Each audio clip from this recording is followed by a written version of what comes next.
নমস্কাৰ বন্ধু বান্ধৱীসকল জ্ঞান বিজ্ঞান চেনেলটিত মই উজ্জ্বল শইকীয়া আপোনালোক সকলোকে পুনৰ এটি নতুন ভিডিঅ'লৈ স্বাগতম জনাইছো। তো বন্ধুসকল আজি মই এই ভিডিঅ'টিত আলোচনা কৰিম কৃমি পেলু বা থ্ৰেড ৱৰ্মৰ বিষয়ে। তো বন্ধুসকল আপোনালোকে জানে যে শিশু অৱস্থাত বা সৰু ল'ৰা ছোৱালীৰ পেটত এই অসুখটো বেছিকৈ হোৱা দেখা যায় যদিও যিকোনো বয়সতে এই ৰোগটো হ'ব পাৰে। তো বন্ধুসকল এই কৃমি পেলুৰ ৰোগটো কি কাৰণতনো হ'ব পাৰে আমি জানো আহক। বন্ধুসকল ইয়াত কোৱা হৈছে এণ্টাৰ'বেছ ভাৰ্মিকুলাৰিছ নামৰ জীৱাণুৰ দ্বাৰা এই ৰোগটো হোৱা দেখা যায় বুলি কৈছে আৰু খোৱা পানী আৰু খাদ্যৰ যোগেদিও এই ৰোগে শৰীৰত আক্ৰমণ কৰে। তদুপৰি অধিক মিঠা বস্তু, পকা ফল মছলা আৰু অপৰিষ্কাৰ হাতেৰে যিকোনো খাদ্য বস্তু যদি খায় তেতিয়াও কৃমি পেলুটো হ'ব পাৰে বুলি কৈছে। তো বন্ধুসকল আজি এই ৰোগটো হ'লে মানে কেনেধৰণেনো লক্ষণে দেখা দিয়ে আৰু কিনো বন দৰৱ খাই আমি এই ৰোগটোৰ পৰা উপশম পাব পাৰি তাৰ বিষয়ে সকলো কম। তো বন্ধুসকল ভিডিঅ'টো আৰম্ভ কৰাৰ আগতে যদি আপোনালোকে মোৰ চেনেলটো নতুনকৈ ভিজিট কৰিছে তেনেহ'লে প্লিজ এটা ছাবস্ক্ৰাইব কৰি দিব আৰু কাষতে থকা বেল আইকনটো প্ৰেছ কৰি অল কৰি দিব যাতে মোৰ এনেকুৱা ধৰণৰ স্বাস্থ্যৰ লগত সম্পৰ্ক থকা প্ৰত্যেকটো ভিডিঅ' আপোনাৰ মোবাইল স্ক্ৰীনত পোনপ্ৰথমে দেখিবলৈ পায়। তো বন্ধুসকল এই ৰোগটো হ'লে মানে কেনেধৰণৰে লক্ষণে দেখা দিয়ে।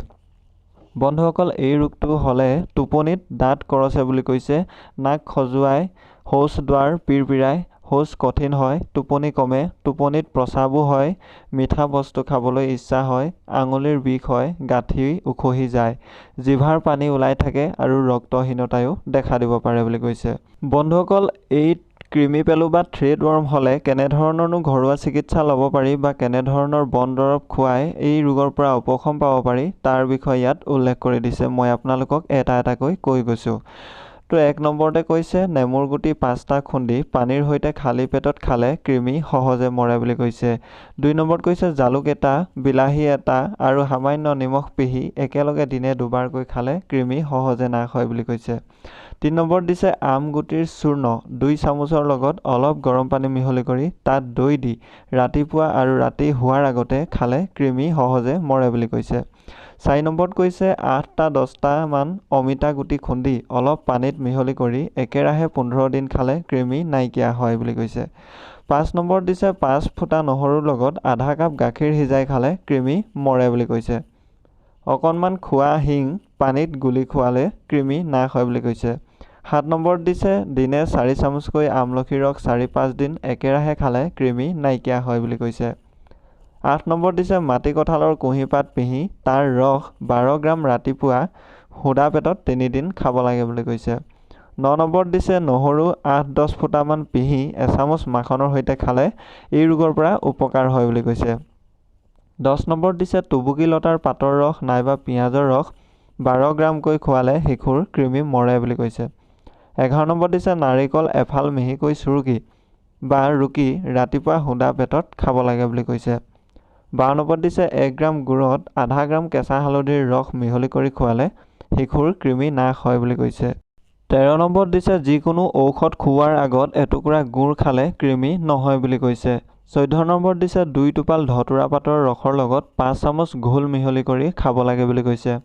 15 নম্বৰত দিছে খালী পেটত 4-5 চামুচ চিৰতা তিতাৰ ৰস 7 দিন খাব লাগে বুলি কৈছে।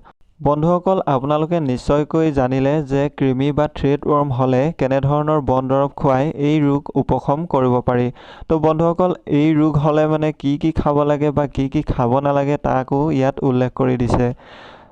বন্ধুসকল কৃমি পেলু যদি হয় তেতিয়া যিকোনো তিতা খাদ্য, বৰ মানিমুনি, খেজুৰীৰ কুঁহিপাত, পোৰা কল, কলডিল, দেৰুণ, ছজিনাৰ ফুল, তুলসীৰ পাত, শেৱালি ফুল আৰু শেৱালি পাতৰ ৰস আদি সুপথ্য বুলি কৈছে। কালমেঘ বা মহানিমৰ এটা কোমল পাতো খাব লাগে বুলি কৈছে। আৰু এই ৰোগ হ'লে কি খাব নালাগে, যিকোনো মিঠা খাদ্য খাব নালাগে, ঘিউ খাব নালাগে, মাখন আদি খোৱাটো বেয়া বুলি কৈছে। বন্ধুসকল আজিৰ এই ভিডিঅ'টোৰ জৰিয়তে আপুনি যদি অলপ হ'লেও উপকৃত হৈছে তেতিয়াহ'লে ভিডিঅ'টো লাইক কৰিব, কমেণ্ট কৰিব আৰু সমূহ বন্ধুবৰ্গলৈ শ্বেয়াৰ কৰি দিব। আৰু বন্ধুসকল যদি আপুনি চেনেলটোত নতুনকৈ ভিজিট কৰিছে তেনেহ'লে প্লিজ ছাবস্ক্ৰাইব কৰি কাষতে থকা বেল আইকনটো প্ৰেছ কৰি অল কৰি দিব যাতে মোৰ এনেধৰণৰ স্বাস্থ্য সম্পৰ্কীয় ভিডিঅ' প্ৰত্যেক দিনাই আপোনাৰ মোবাইল স্ক্ৰীনত পোনপ্ৰথমে চাবলৈ পায়। তো বন্ধুসকল আজিৰ ভিডিঅ'টোত ইমানেই আছিল। ধন্যবাদ।